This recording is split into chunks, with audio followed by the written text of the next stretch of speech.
silbi. Wala akong kwenta, anak.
Andito na nga si Invisible Man.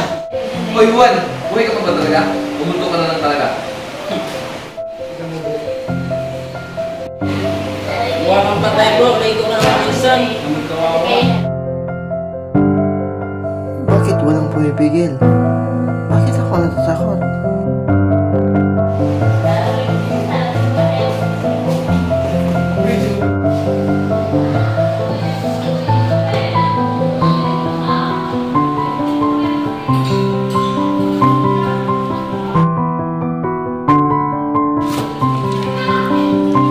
Please, tama na.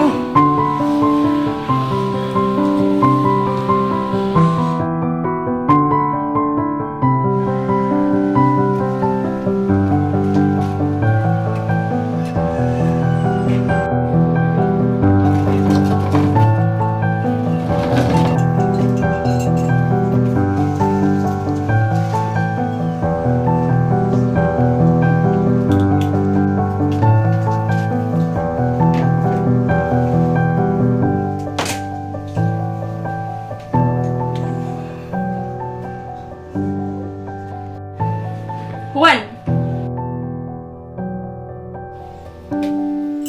Ayusin mo naman sarili mo para kang bangkay dyan. Sorry po. Araw-araw kang sorry pero wala ka namang binabago. Wala kang nga silbi dito sa bahay.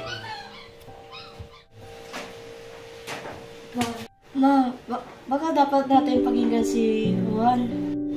Huwag mo akong turuan kung paano ko kayo palakihin.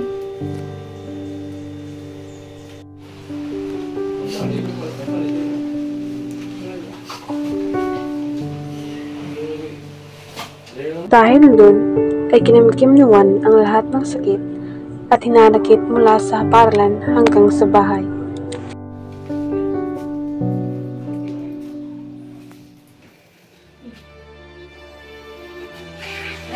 Hoy Juan, buhay ka pa ba talaga? Pumunto ka na lang talaga. Buwan ang patay bro, late ko na lang minsan. Ayusin mo naman sarili mo para kang bangkay dyan.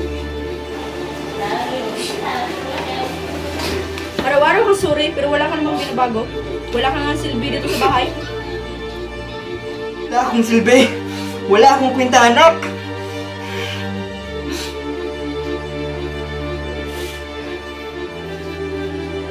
Nakakapagod na.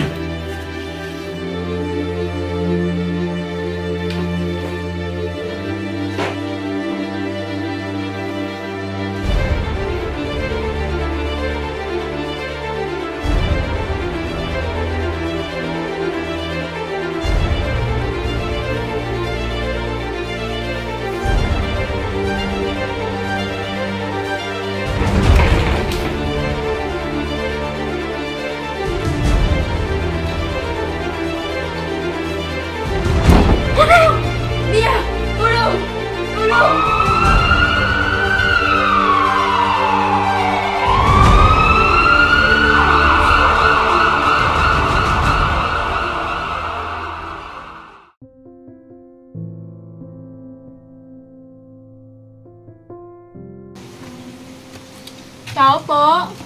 Tao po! Sino po yan? Magandang araw po. Ako po si Ginang Reyes. Ako po ay isang counselor na handang tumulong para kay Juan. Pasok po kayo. Ako po si Ginang Reyes, isang counselor. At ako naman po ang ina ni Juan. Maupo ka muna.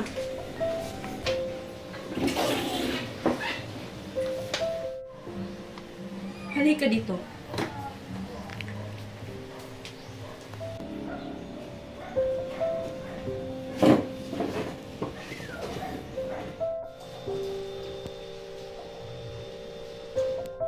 Juan, salamat sa pag-upo ngayon dito.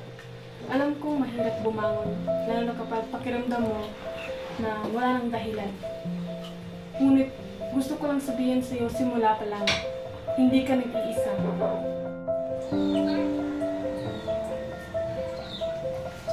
Sa totoo po, araw-araw akong gising, pero parang patay. Sa school, pinapahiya ako. Dito sa bahay, galit sila. Tapos, tahimik na lang ako. Kasi, sino ba naman ako? Juan, minsan ang sakit ay hindi sigaw. Minsan ang sakit ay katahimikan na matagal na naghahanap na nakikinig. At ngayon, nakikinig ako. Sa counseling, hindi ka husgahan. Hindi ka ikukumpara. Dito, mas makikilala mo ang iyong sarili, hindi bilang biktima, ngunit bilang isang taong may halaga na hindi nasusukat ng tingin ng iba. Pero paano? Paano ko malalaman kung may halaga pa ako? Kung kahit sarili kong pamilya, parang hindi ako kilala. Anak, patawad. Ang sakit mo ay hindi mo dapat titiis mag-isa. Ngayong naririnig kita, gusto ko rin matuto kung paano kita mamahalin ng tama. Juan, counseling is not just a place to talk. It's a space where we begin again.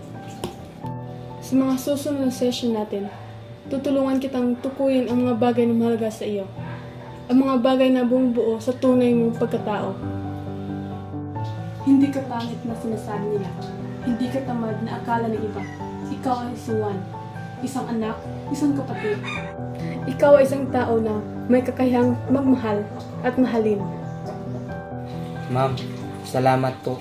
Ito po ang unang beses na naramdaman kong may tao palang handang makinig. At hindi ako ang huli. Habang humihinga ka, may pag-asa pa. Matuto kang magpatawad at magparaya. Dahil habang nagsasalita ka, unti-unti mong binubuo ang sarili mong liwanag. Simulan natin dito. Pagsamahin mo ang iyong tanong, luha, at takot. At sa bawat pahina, makikilala natin kung sino si Juan. Hindi biktima, kundi buhay. Hindi tahimik, kundi matatag. At higit sa lahat, hindi ka nag-iisa. Patawad. Simula noon, ay ang dating tahimik at malungkot na Juan ay naging masayahin at patatag na bata.